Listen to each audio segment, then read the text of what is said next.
அம்மா முக்கியமே சுவை பார்க்கலாமா? தமிழகத்தை தலை நிமிர்த்த தலைவன் ஒருவன் வருகிறான். தமிழினத்தை மீட்டெடுக்க செந்தமிழ் சீமான் வருகிறான். விளைநிலத்தை உயிர் காக்க உரிமை குரல் ஒன்று தருகிறான். தமிழ் படையை உருவாக்கி அரசியல் தனித்துவம் பெறுகிறான். நாம் தமிழர், நாம் தமிழர், நாம் தமிழர்.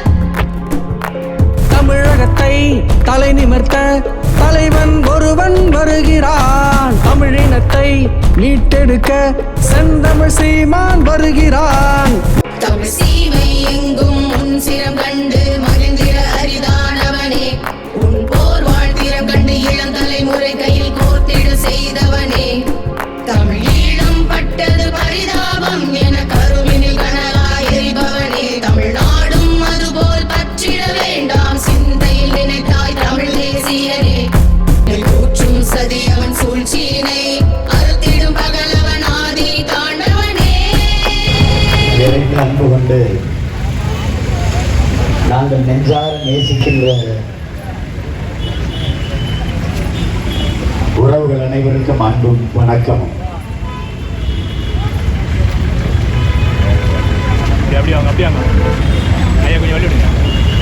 இதுவரை இந்த மண்ணிலே எத்தனையோ அரசியல் கட்சிகள்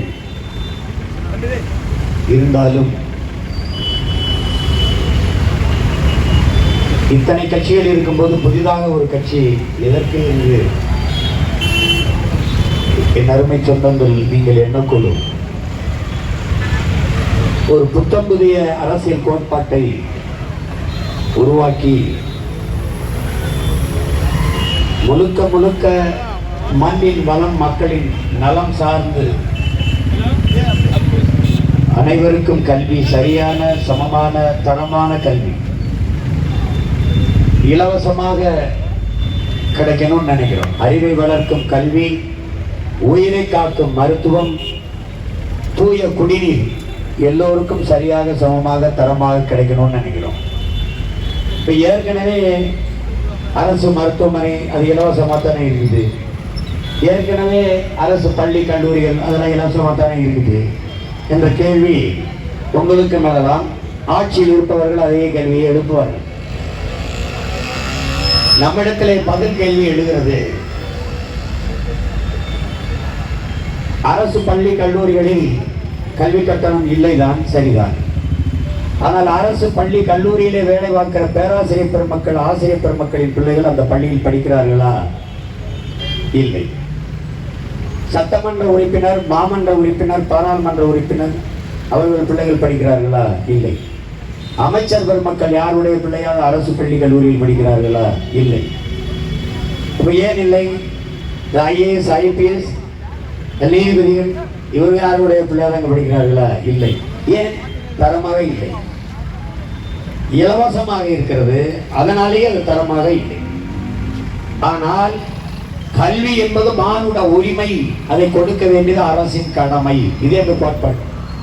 அந்த ஏழை கொன்று பணக்காரன் கொன்று என்ற பால்பாடு இல்லாது சரியாக சமமாக தரமாக எல்லோருக்கும் கல்வியை கொடுப்பது நாட்டை ஆளுகிற அரசின் கடமை. அதை செய்வோங்கிறோம். முதலமைச்சர் பையனோ அமைச்சர் பெருமக்களினுடைய குழந்தைகளோ அரசு பள்ளி கல்லூரியில் தான் படிக்க வேண்டும் என்ற சட்டம் ஏற்றுவோம். அரசு மருத்துவமனை இருக்கு ராஜீவ்காந்தி அவர்கள் பெயரில். ஆனால் ஒரு அமைச்சருக்கோ அல்லது சட்டமன்ற உறுப்பினருக்கோ அல்லது முதலமைச்சருக்கோ உடல்நிலை சரியென்றால் அரசு மருத்துவமனையில் அங்கே போய் படித்து மருத்துவம் செய்து கொள்வார்களா என்ற கேள்வியை நீங்க எழுப்பி பார்க்கணும். அது இலவசமா இருக்கு, ஆனால் தரமா இருக்கா? அந்த தரத்தை கட்டமைத்து இருக்கிறோமா, உருவாக்கி இருக்கோமா? இல்லை. ஐயா எம்ஜிஆருக்கு முதலாக உடல்நிலை சரியில்லை. அதுபோது அவர் படுத்தது எம்ஜி அப்பலா மருத்துவமனை. அதனால அந்த அப்பலா மருத்துவமனையே புகழ் வருது. உலகம் பூரா எடுத்து காட்ட எம்ஜிஆர் மருத்துவமனை அப்பலான்னு பேரு. அப்பலா மருத்துவமனையுடைய முதல் அம்பாசிடர், அதன் தூதுவர், விளம்பரதாரர் எம்ஜிஆர் தான். அதுக்கப்புறம் ஐயா கருணாநிதி அவர்களுக்கு முடியல. முதலில் படுத்தது ஐயா எம்ஜி ராமச்சந்திரா மருத்துவமனையில் படுத்து மருத்துவம் பார்த்தாங்க. திருப்பி காவேரி மருத்துவமனை, ரெண்டுமே தனியார் மருத்துவமனை தான். அப்போ ஐயா ஜெயலலிதாவுக்கு உடல்நிலை சரியில்லை, அவங்க தான் முதலமைச்சர். ஆனால் அவங்க கட்டுப்பாட்டில் தான் இந்த இது இருக்குது. எது? ராஜீவ்காந்தி மருத்துவமனை அரசு மருத்துவமனை. ஆனால் அங்கு போய் மருத்துவம் செய்து கொள்ளாமல் அப்பளவில் தான் மருத்துவம் செய்து கொண்டார்கள். அப்படி என்றால் அரசை நடத்துவர்களுக்கே தெரியுது அது தரமா இல்லை. அதனால்தான் தனியார் மருத்துவமனைக்கு சென்று மருத்துவம் செய்து வருகிறார்கள். இந்த கேள்வியை நீங்கள் எழுப்பி பார்க்க வேண்டும். அண்மையில் தம்பி செந்தில் பாலாஜி அவர்களுக்கு உடல்நிலை சரியில்லை. ஓமந்தூரார் அரசு மருத்துவமனையில் தான் சேர்த்திருந்தாங்க. அவசரமா அவரை காவேரிக்கு மாற்றினாங்க. ஏன்? இதுவும் மருத்துவமனை தானே, இந்த மருத்துவமனை நடந்ததே திமுக அரசு தானே, கவர்மெண்ட் தானே. அப்படியே காவேரிக்கு தூக்கி போனீங்க. காவேரிக்கு கொண்டு போகலைன்னா ராமச்சந்திரன் அது ஓமந்தூரார் மருத்துவமனையில் இருந்தா இப்ப காவேரிக்கு போனதுனால ஜெயில இருக்கார். ஓமந்தூரார் இருந்தா செத்து போயிருப்பார். இதனாலதான் அவங்க தூக்கிட்டு அவசரமா ஓடுறாங்க. இப்ப இதுல இருந்து என்ன தெரியுதுன்னா, அரசை நடத்துபவர்களுக்கே தெரியுது பள்ளி கல்லூரி மருத்துவமனை தரமா இல்லை. ஏன் தரமா இல்லைன்னா, ரொம்ப நாளா தரம் கட்டவர்கள்ட்டே நீங்க ஆட்சியை கொடுத்துட்டதுனால இது எதுவும் தரம் இல்லாம போயிடுச்சு. இப்ப இந்த இடத்தில் நம்ம என்ன மாறுதல் செய்யறோம்?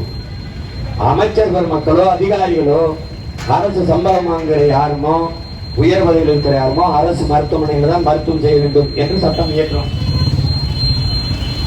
தானாக மருத்துவத்தின் தரம் உயர்த்துறோம்.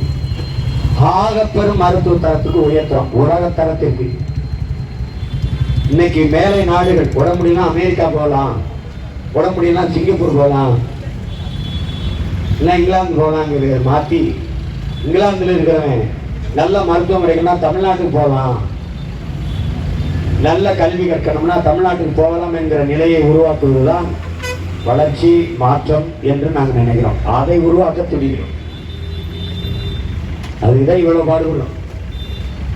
அதை என் அன்பு தம்பி தங்கிகள், என் அருமை பெற்றோர்கள் மற்ற கட்சி கோட்பாடுகளிலிருந்து எப்படியெல்லாம் அடிப்படை அமைப்பு அரசியல் மாற்றம் இந்த நாம் தமிழர் கட்சி முன்வைக்கிறது என்பதை நீங்கள் பார்க்கணும். எல்லாவற்றையும் மாற்ற வேண்டும் என்றால் கட்சி ஆட்சிகளால் முடியாது, புரட்சி ஒன்றால் தான் இதை புரட்டி போட முடியும். அதற்காகத்தான் இதை மாற்றத்திற்கான எளிய மக்களின் புரட்சி என்ற முழக்கத்தை முன்வைத்து உங்கள் பிள்ளைகள் இந்த அரசியலை முன்னெடுத்து வருகிறோம். இந்த தேர்தலில் 40 இடத்திலும் தனித்து போட்டியிடுகிறோம். தனித்து போட்டி என்று சொல்வதை விட என் மக்களை முழுமையாக நம்பி மக்களோடு இணைந்து ஒரு வலுவான கூட்டணியை அமைத்து மக்களுக்கான ஆட்சி அதிகாரத்தை நிறுவுவதற்கு உங்கள் பிள்ளைகள் இங்கே அரும்பாராட்டிக் கொண்டிருக்கிறோம். உங்களின் மதிப்புமிக்க வாக்கை எங்களின் மைக்கு சின்னத்திலே தந்து என் ஆர்வலின் தம்பி, என் அன்பு இளவல் மருத்துவர் இரா கார்த்திகேயன் அவர்களை வெற்றி பெற செய்ய வேண்டும். அவரின் வெற்றி அல்ல, என்னுடைய வெற்றி அல்ல, எங்கள் கட்சியின் வெற்றியும் அல்ல, தமிழ் பேரினத்தின் வெற்றி, பெருமை மிகுந்த என் மண்ணின் வெற்றி. எனவே அறிவார்ந்த என் மக்கள் இந்த தேர்தலை வழக்கம் போல ஒரு தேர்தலாக கருதாமல் முழுக்க மாறுதலுக்கான ஒரு தேர்தல், மக்களின் தேர்தல் ஆறுதலுக்கான ஒரு தேர்தலாக பார்த்து இந்த தேர்தலில் மைக்கு சின்னத்தில் வாக்கு செலுத்தி என் அன்பு இளவல் மருத்துவர் கார்த்திகேயனை வெற்றி பெற செய்யுங்கள். புரட்சி எப்போதும் வெல்லும், எங்கள் வெற்றி அதை சொல்லும். எங்களின் இலக்கு ஒன்றுதான், இனத்தின் விடுதலை. இனம் ஒன்றாவோம், இலக்கை வென்றாவோம், நாம் தமிழர்.